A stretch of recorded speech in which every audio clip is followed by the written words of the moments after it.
হর হর মহাদেব, আদেশ জয় মা মা কালী।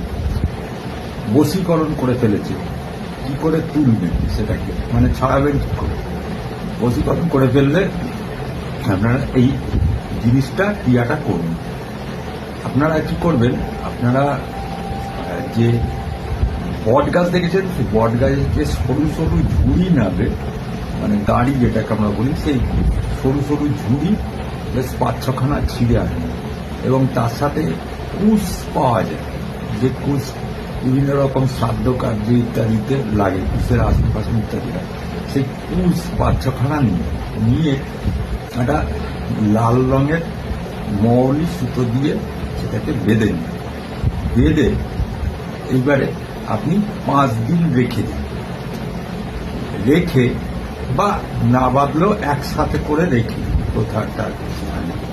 এইবারে 5 দিন বাদে আপনারা কি করবেন, ওই কুশটার যে বট গাছের যে দাড়িটা ঝুড়িটা একসাথে লাল মৌলি সুতো দিয়ে বেঁধে নিন, ঠিক আছে।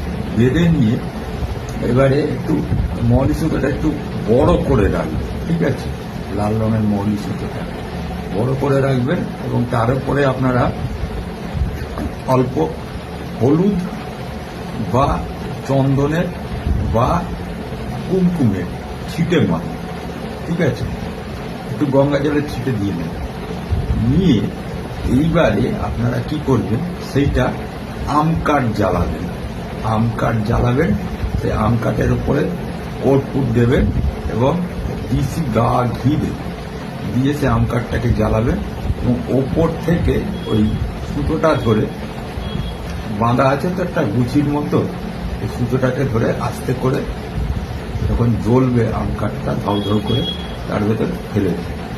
এইবারে যখন জ্বলে সেটা ছারখার হয়ে যাবে, মানে ছাই হয়ে যাবে, সেই ছাই একটুখানি তুলে এনে যে ব্যক্তিকে মানে বশীকরণ করে রেখেছে, সেই বশীকরণের হাত থেকে রক্ষা করতে চাইছেন, মানে ফিরিয়ে আনতে চাইছেন, বশীকরণটাকে কাটাতে চাইছেন, তার হয় স্নানের জলে একটুখানি মিশিয়ে দিন অথবা কোনো খাবারে একটুখানি মিশিয়ে খাইয়ে দিন। দেখুন অতি অবশ্যই তাকে যে বশীকরণ করে রেখেছে, কালো জাদু করে রেখেছে, টুকটাক তন্ত্রমন্ত্র করে রেখেছে, সেগুলো পুরো কেটে নিশ্চিহ্ন হয়ে যাবে। নিয়ম